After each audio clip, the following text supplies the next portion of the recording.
Hi everyone. In today's video, we are going to be speaking with Michelle Hammer, who is an artist and a mental health advocate based out of New York City, who also happens to live with schizophrenia. We are going to be talking with her about the relationship between art and schizophrenia. All right, so hi Michelle. Thank you so much for being here with us today. It's so exciting to have you on the channel.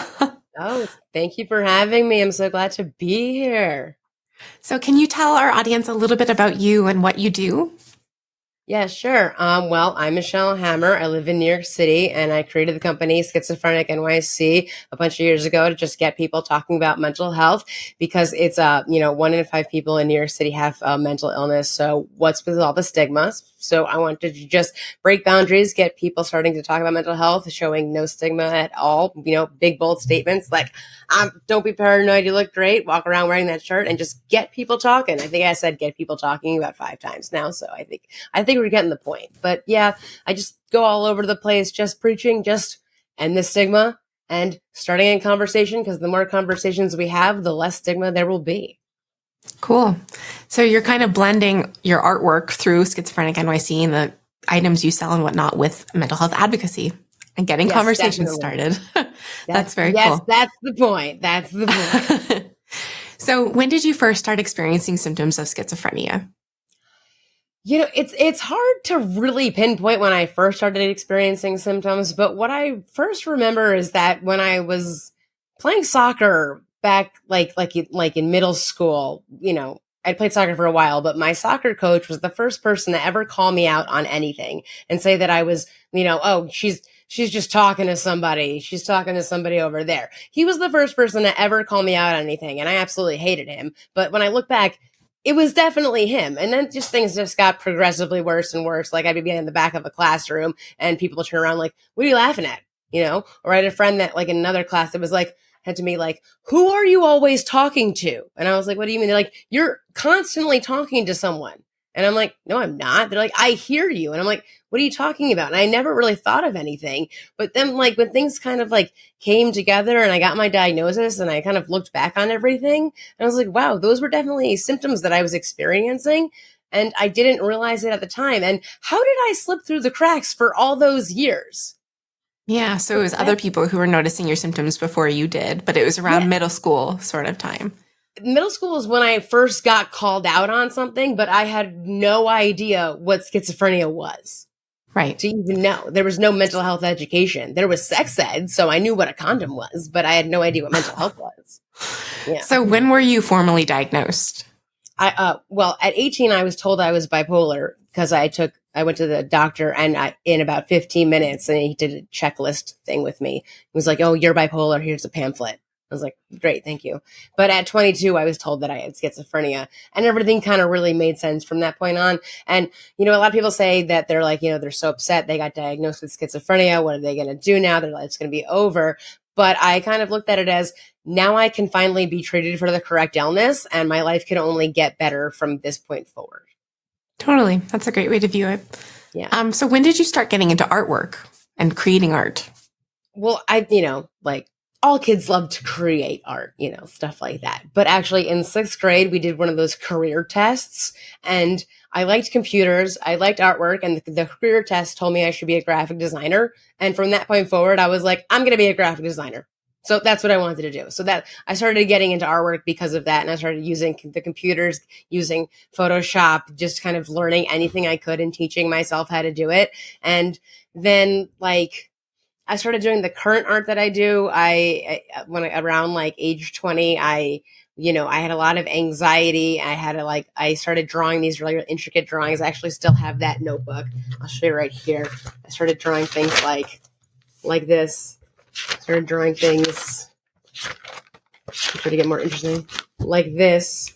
And it was just all about like really anxious, like little detailed things like that. I'm just going to keep showing you things like this.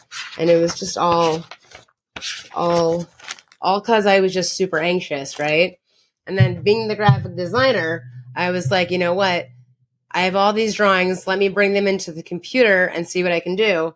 And I got the little book made, and it kind of like turned into, well, that's a black page, so that's nothing. But it turns into things like this, and things like this, and things like this, and things like this.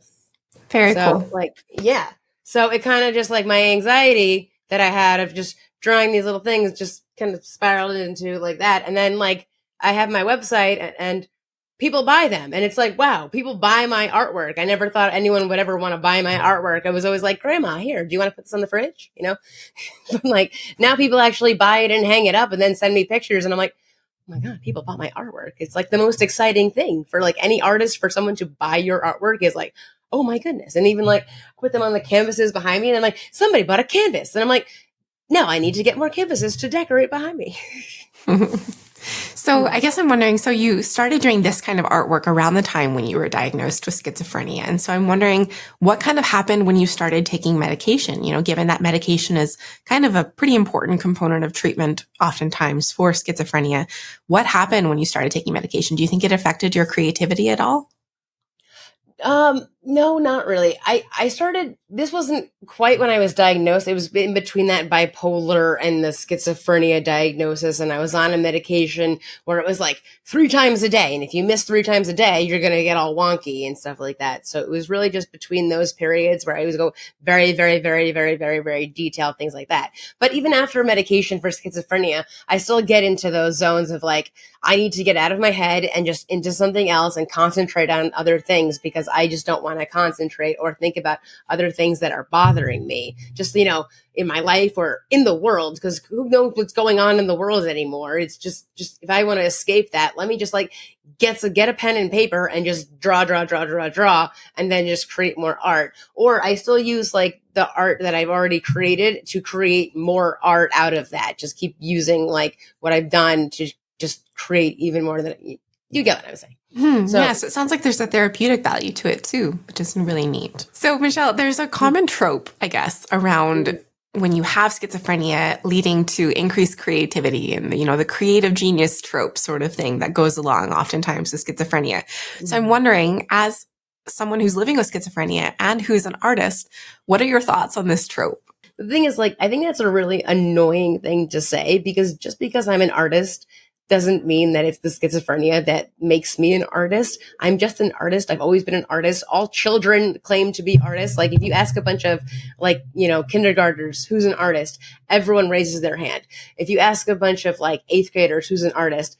Maybe like 3 people are going to raise their hand. It's all about like confidence of what you think is art. Little kids love doing art, but then when you get older, you think you're not good at art anymore. It's all what you create. Everyone can be an artist if they believe they're an artist or if they like being an artist. It's whatever you want to do.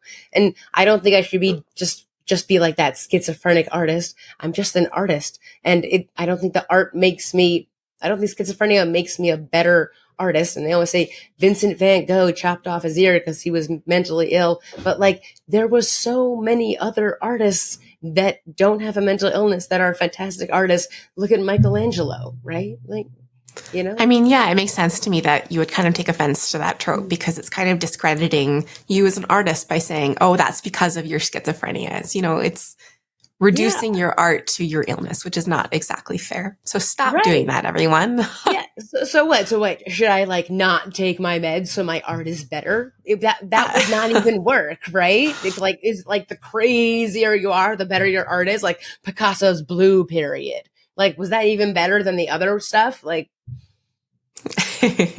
so I guess next, I just want to kind of ask you, what has it been like getting to do art as your career? And kind of melding, you said you got into graphic design and then art through Schizophrenic.nyc. What has that been like? It's a lot of fun. I like working for myself. I like selling my own merch, selling my art, selling my t-shirts. Also being my own boss is really handy because I can't fire myself like that. That's pretty cool. Working for other people, being schizophrenic, it's not the easiest thing. They New York City corporate jobs, you're very, very, very replaceable. Trust me, I'm aware. So working for myself is much, much better, much more fun, much more enjoyable. And I will never fire myself. That's for sure. That was going to be my next question, actually. Thing.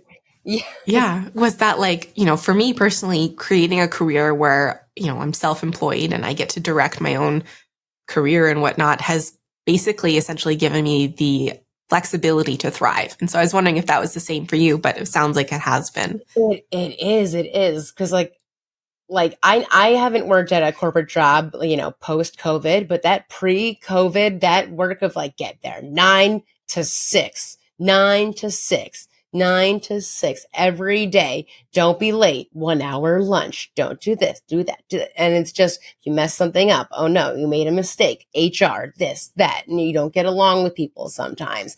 And it's just torture.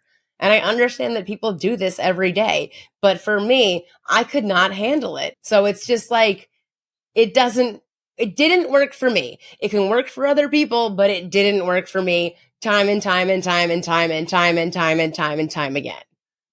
It can be really difficult to navigate that kind of environment, especially when you're living with an illness like schizophrenia. Yes, it can. So can you tell us a little bit about how you've blended your artwork with your mental health advocacy through Schizophrenic NYC? Yeah, sure. A lot of my shirts, they have the Rorschach test on them, and the Rorschach test is usually plain black. But when a person with schizophrenia looks at that plain black Rorschach test, they're going to see it from a different perspective. But what I did is I put my artwork into that test so everyone sees it from a different perspective, getting you to think differently and starting that discussion, because only through discussion can you try to reduce or end stigma. So that was the idea behind those. And also I came up with like different taglines to put on t-shirts, like don't be paranoid, you look great, it's not a delusion, you are incredible, the define normal, and I'm mentally ill and I don't kill. So I have all of those shirts that I sell, and they're just supposed to be really big and bold and get people talking about mental health. Just that was the idea behind that whole thing. Just have my pop-up shop on the streets of New York City, and everyone just sees the big Schizophrenic NYC banner that says, don't be paranoid, you look great. And they're like, what is this? And then I have that conversation with them, and I explain to them, I started this because I have schizophrenia, and as soon as I say that to them, they either say they have a mental illness, I have a friend with a mental illness, or I have a family member with a mental illness. So my whole thing is, if it's so common, what's with all the stigma? And that's how the whole conversation starts there. So if a conversation starts with me, with them, then the conversation can start with other people. I mean, yeah, your pieces are great conversation starters. So that's a really cool tool to help reduce stigma. Yes. You know what's funny? When I wear the don't be paranoid, you look great, a lot of people say, thank you. Thank you. So you were mentioning earlier about the therapeutic value of creating art and benefiting from this process of creating art. Now you're a professional artist, but could anyone who's living with a mental illness benefit from this creative process? Oh, definitely. Anyone with a mental illness can benefit from a creative process. I mean, anyone with not a mental illness can benefit from a creative process. Drawing is so therapeutic for anyone. Just grab a pen, grab a paper. Like, honestly, I'll tell you, I bought this sketchbook at Walmart.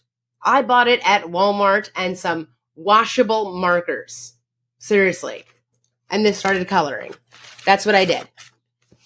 That's all you need. So it's totally accessible. This is nothing fancy. This is nothing fancy at all.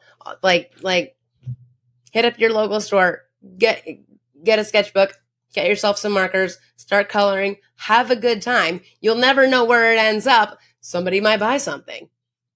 And if they don't, it's not a big deal, because coloring can really just be for you and yourself.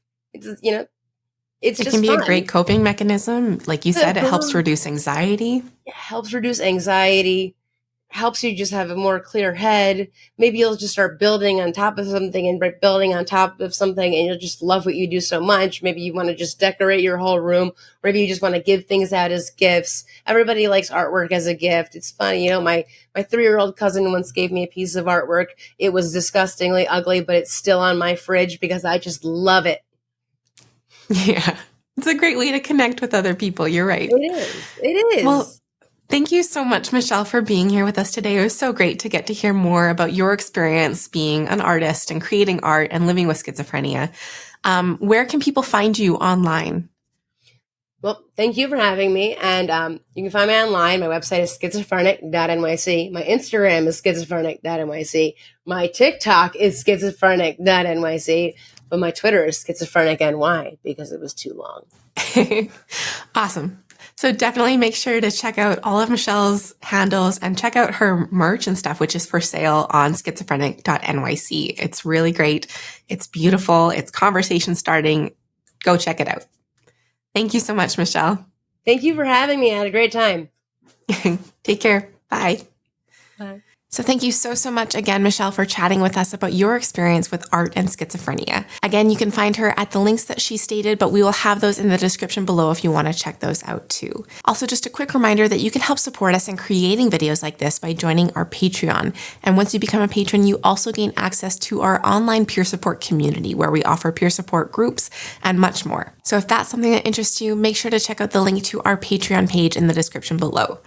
Thank you so much for watching, and as always, wishing you and your loved ones good health. We'll see you in the next video. Bye.